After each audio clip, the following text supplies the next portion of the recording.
Hi guys, I'm interrupting my already irregular programming for some Valentine's Day fun. Nothing says romance like a cat and two zit patches. Seriously, this one has multiple heads. It's the Cerberus of zits. Let's talk about the Bridgerton series of Regency romances. There are 8 books written by Julia Quinn and published from 2000 to 2006, each following a different alphabetically named sibling in the Bridgerton family, and I read all of them in a frenzy in December of last year. The Regency period in England technically lasted from 1811 to 1820, but you can argue that stylistically it didn't end until the early 1830s. Think Jane Austen. Still a very recognizable old England, but one that predates the Victorian period with its, factories and serialization. The high society circle in Regency days was called the Ton, and every year for about 5 months of the year, its members would have the season, a blitz of social engagements where well-bred young ladies would come out into society and onto the marriage market. Naturally, this mix of elitism and idleness created the setting for rigid social guidelines and endless gossip, the stuff of novelist dreams. On BookTube, I discuss mostly literary fiction, classics, nonfiction, and a smattering of epic fantasy, but there's a special corner of my heart reserved for Regency romances. I've said it before and I'll say it again. Romance authors know their readers like no other authors. They deliver. And in the case of most Regency romances, the formula is the point. So you go in expecting the story to hit certain beats, and it's all about the way that they're hit this time. There's this Mindy Kaling article from about a decade ago now that I still think about, where she talks about her love of romantic comedy. I have a quote here that I like. She says, "I regard romantic comedies as a subgenre of sci-fi in which the world operates according to different rules than my regular human world. For me, there is no difference between Ripley from Alien and any Katherine Heigl character. They are equally implausible. They're all participating in a similar level of fakey razzle-dazzle, and I enjoy every second of it." That sentiment applies to Regency romances. You aren't just entering historical fiction. You're not even just entering a love story. This subgenre is a universe unto itself with its own laws. And for me, one of the most interesting overarching aspects of those laws is fantasy. Different ways that Regency romances, like the Bridgerton books, package and sell us fantasies in both the aspirational and the delusional senses of the word. I came up with 10 foundational fantasies of this series, and then I'm going to go into brief summaries of all 8 books so that you can decide where you might like to start. Timestamps for everything within the video, and I am going to be including adult content with some frank discussion of sex, so you've been warned. Number 1 is the fantasy of prescriptive attraction models. Each Bridgerton book has its own distinct romance setup. You're in your little amusement park cart coming around the bend, and there are 8 tracks you can follow. Once you choose a track, you can sit back and enjoy the ride. Your cart will steer itself. Some examples of these models. Maybe the most ancient is Love at First Sight. That happens in this series. But I would argue that the most popular in recent centuries has been the Pride and Prejudice model, the one where the relationship gets off to an antagonistic start. Some stories go for the hard version of this one, but many for the soft, where it's not actual strong dislike the characters have to overcome. It's more a minor misunderstanding that needs to be cleared up for them to see each other. There's also the friends who become lovers model, the unrequited or seemingly impossible love model. Maybe my favorite is the we were thrown together, so let's make the best of it. Oh wait, you actually are the best setup. You get the idea. Number 2 is the fantasy of questionable communication. If 2 people really are so perfect for each other, the course of their love will run smooth, right? Wrong. We're writing a novel here, and characters in novels need to overcome obstacles. One perennial obstacle in these books is bad communication. Now, I would argue that Quinn uses this device a lot less than other romance writers. In a number of romance novels, one normal conversation could have cleared the problems right up. But why talk when you could leapfrog to conclusions and forward the plot? The aspect of this that's most true for the Bridgerton books, though, is the fantasy that communication is it, but everything still works out. Nothing you say or do in a Regency romance can negatively affect your future long term. In life, sometimes things would have turned out differently if you'd been able to say the right thing in the right moment, or if you had kept something to yourself, or if you'd chosen to open up. Not in this world. You can have all the communication skills of a toddler. It is not going to impede your romantic relationship. Number 3 is the fantasy of strident heterosexuality. If I have this right in the blur of all these stories, there's only one character in the series who's mentioned as queer, and I think he appears in the 8th book.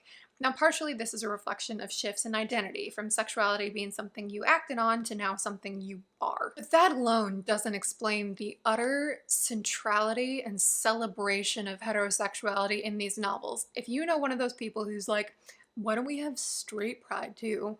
Hand them a Regency romance. This is your straight pride, okay?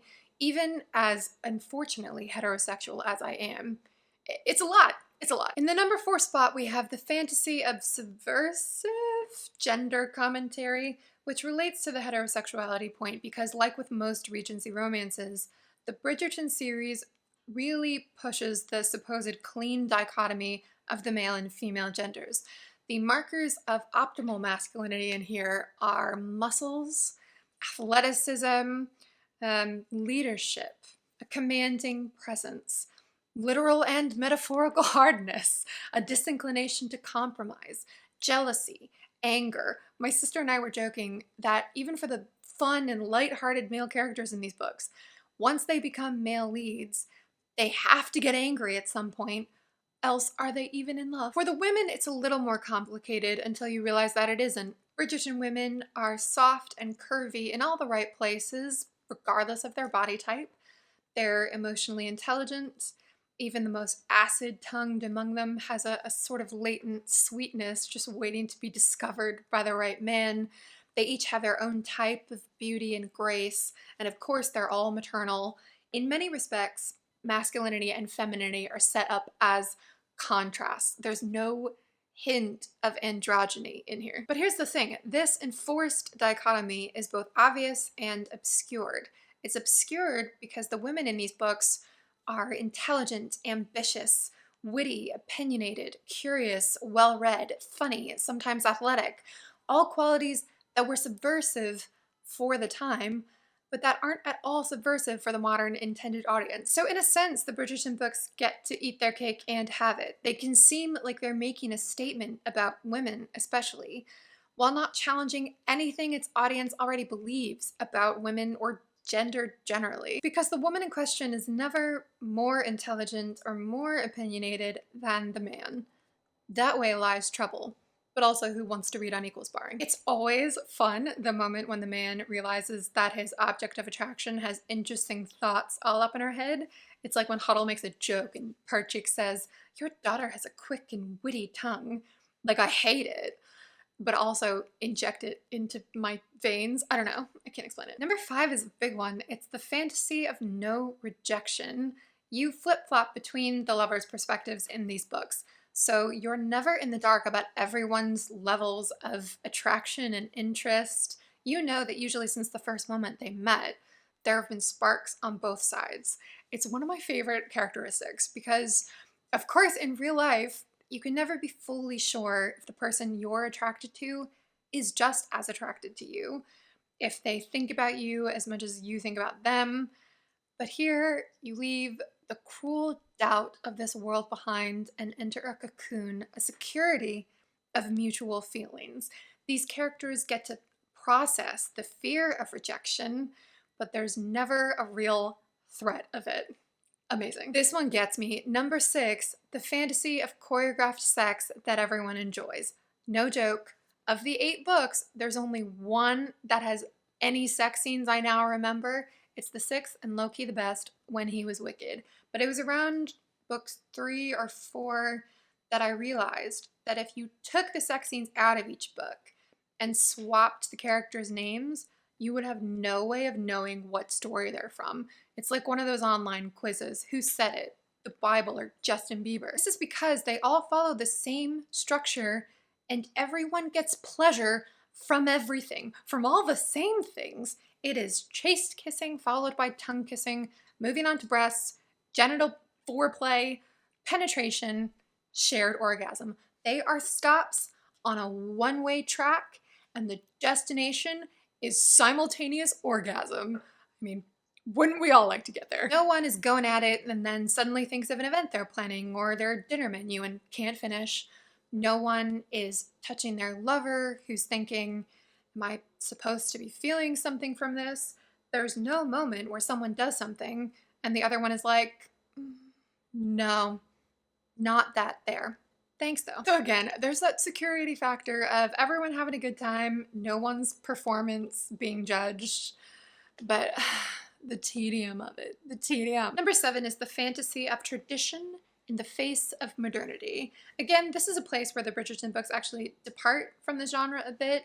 Other Regency romances really drive home the contrasts of old and new money, old and stodgy ways of thinking versus progressive and fresh ways, hardy agrarian life versus harsh, unforgiving urban life. But in a Bridgerton context, what I mean with this fantasy is that there's a mix of everyday elements that feel historical and those we feel we can relate to. Everybody's using carriages, they're writing letters with quills and ink pots, they're wearing heavy, intricate embroidered gowns and breeches and whatnot. But at the same time, all of these characters are sharing meals and going for walks in the park. They're shopping and attending parties. All the things we used to do. It's a real mix of things that are novel and things that are recognizable. Plus, you can take out pesky details like school and work. People don't do those in these books. Getting toward the end here with number 8, the dual fantasies of not like other girls and not like other rakes. I already covered the girls bit in the gender section. Our heroines aren't like all those stupid women doing what they're told and being how society tells them to be. If there's one thing history has taught us, it's that a woman with an independent mind will always find happiness. In every single Regency romance I've encountered, the woman in question is a virgin and the man is a seasoned rake who will introduce her to the pleasures of the flesh. But the not like other rakes dynamic is strong. He's exactly like all other rakes in the good ways, but not in any of the bad. He's made countless conquests because of how charming and attractive he is. He now knows his way around a woman's body, at least in one direction, and he feels jaded when he thinks about the arts of desire. That is, until he meets the one, and he blooms into our true favorite type, the reformed rake who's now a perfect husband. Eating our cake and having it again. Number 9 is on the more substantive side. It's the fantasy of sharing and processing vulnerabilities. At the beginning of each book, you get to spend good quality time with the protagonists and learn what their deal is. One of the best qualities of the Bridgerton books is the way it paints the dynamics within the unique, large, warm-hearted Bridgerton family. And you really do learn where each child slots into it. You also get to see within each title, again, the love interests, family dynamic. Some of them are good, some of them not so good.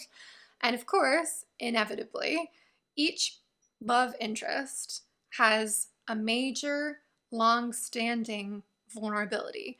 As soon as you learn what that is, you're anticipating the scenes sometime later in the book when the protagonists are gonna mutually uncover their particular insecurities. It's interesting the way the Bridgerton series frames families as keys to understanding why people love the way they love. Also, one of the main attractions of romance novels generally is how they celebrate the acts of noticing and of being noticed. But the fantasy bit arises from the fact that in these books, at least, sharing pieces of yourself always causes someone to like you more. Trading intimacies will always end in your favor. And number 10 is the fantasy of endgame monogamy. If you were to look across all forms of contemporary media, you would have to wonder who's running monogamy's PR department because they outdo themselves. Monogamy in these books is the true test of love, like final boss stage. Once you've really been in love and had that singular feeling that you were drifting through life until you met this person, well, that's directly tied to your sex drive now, isn't it? And we're not just talking about physical faithfulness here. You won't even look with any romantic interest at another human being. They could all become 2D for all it affects you. Promiscuity, even just diffuse sexual curiosity, you've turned them off like a light switch. It's a cool little Mormon trick. It's absolute and framed as hashtag goals, which it is for many. Then again, we all know that the only thing as entertaining as a Regency romance novel is a 19th century adultery novel. Overall, I don't know if you can tell, but I had a great time with these books, and if you're wondering where to start, here's the bare bones of each. Book number 1. The thing to know here, especially if you've already watched the Netflix series, is that book Daphne is more interesting, I think. She's the 4th child in the family, and rather than being the perfect marriageable woman as she is in the TV series, in the book, she's seen as being too chummy with the men. She's actually been on the marriage market for several years and everybody likes her, but they all see her as a friend rather than a potential wife. Her love interest has daddy issues. Book number 2, be honest with yourself. And if you're into this stereotypical, hyper-masculine, barely holding in my rage kind of man, book-wise preferably, this is the story for you, Antony's story. He's the oldest child of the clan, and his love interest has a cool family dynamic of her own involving her stepmother and stepsister. Book number 3, the second brother, Benedict. Love at first sight, Cinderella pastiche, lovers of different stations. Need I say more? Book number 4, the fun third brother, Colin. This one has the delicious setup of I've been in love with him for years and he's never noticed me until now. Now I will say there is a major twist in book 4 that spoils certain aspects of the first 3 books. My basic advice is honestly just to pick any of the 8 books that seem fun to you and be on your merry way. But a lot of people will say that you'll enjoy book 4 more for having read 1 or all of the first 3. If you've already seen the Netflix series, though, they do spoil that twist at the end of the first season, so you're already in the know. Book number 5. Okay, I do like Eloise and her story. She and a widower have been corresponding and circumstances conspire so that she ends up unexpectedly at his door one day. The thing is, I think that this book is particularly ill-equipped to handle the issue of depression it raises in regards to Eloise's love interest's first wife.